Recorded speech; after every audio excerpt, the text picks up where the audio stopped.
Family কিচেনে আপনাদের স্বাগত। আজকে আমরা 3টা মুরগি গ্রিল করব।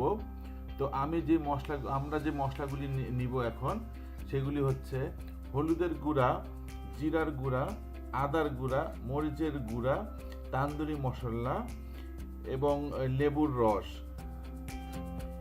এগুলি আমরা সব একসঙ্গে নিয়ে নিব। তো আমি আর একটু নিব, তেল নিব। তেল অবশ্য সামান্য পরিমাণ নেব, বেশি নেব না, কারণ আমি ট্রের মধ্যে আমি ব্রাশ করার জন্য সামান্য তেল ইউজ করব। তো এই জন্য আমি সামান্য পরিমাণ তেল নিছি, কারণ গ্রিল করব তো বেশি তেলের প্রয়োজন হয় না। তো আমি এখন মশলাগুলিকে মাখিয়ে নিব।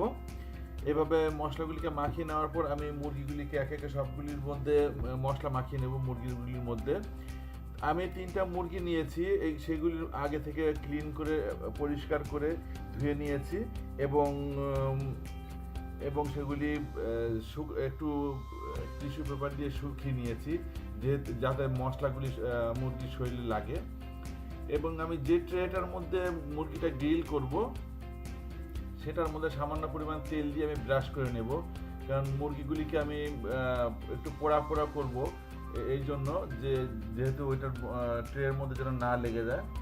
তো এইভাবে আমি একে একে 3টা মুরগি মশলা মাখিয়ে নিব। মশলা মাখানোর পরে আমি এগুলিকে 2 ঘন্টা ম্যারিনেটের জন্য ফ্রিজে রেখে দিব। আপনি যদি ইচ্ছা করলে আরও বেশি সময় রাখতে পারেন, কারণ আমার বাসায় মেহমান এসেছিল, এই জন্য আমি বেশিক্ষণ রাখতে পারি নাই, আমি 2 ঘন্টায় রেখেছি। তো 2 ঘন্টা রাখার পর আমি বার করে আমি ওভেনের মধ্যে দিয়ে দিব। তো ওভেনে দেওয়ার আগে আমি প্রিহিট করে রেখেছিলাম প্রায় 15 মিনিট প্রিহিট করার পরে আমি বার করে তারপরে মুরগিগুলিকে আমি দিয়ে দিয়েছি।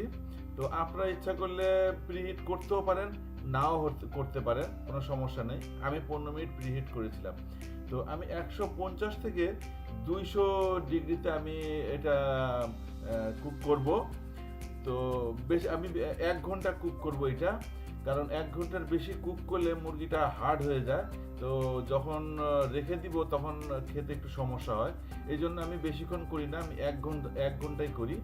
তো আপনারাও চেষ্টা করবেন 1 ঘন্টা, অথবা এটা আপনার উপর ডিপেন্ড করে আপনি কীরকম খান।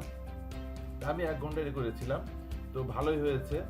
তো আমি 1 ঘন্টা হয়ে যাওয়ার পরে মুরগিগুলিকে যখন বার করব, অবশ্যই আপনার সাবধানে করবেন, কারণ যখন ওভেনটা খুলবেন অনেক হিট থাকে, এই জন্য চেষ্টা করবেন সাবধানে করার জন্য। আর যদি আপনি থাকেন সাথে, তাহলে আপনি চেষ্টা করবেন একটু হেল্প করার জন্য। আমি কিন্তু আমার ওয়াইফকে হেল্প করেছিলাম, কারণ এটা একটু ওজনও হয় আর অনেক গরম থাকে, এই জন্য একা করা খুব অসম্ভব হয়ে যায়। আমি আমার ওয়াইফকে হেল্প করেছিলাম। তো আপনারা বাসার চেষ্টা করে দেখবেন, আর খুব সুন্দর লাগবে, খেতেও ভালো লাগবে। মেহমানের সামনে আপনি যখন পরিবেশন করবেন, দেখতেও ভালো লাগবে। তো এতক্ষণ আমাদের সঙ্গে থাকার জন্য আপনাদের অনেক অনেক ধন্যবাদ। আপনারা বাসার চেষ্টা করবেন, আমিও চেষ্টা করি ভালো খাওয়ার জন্য। ধন্যবাদ।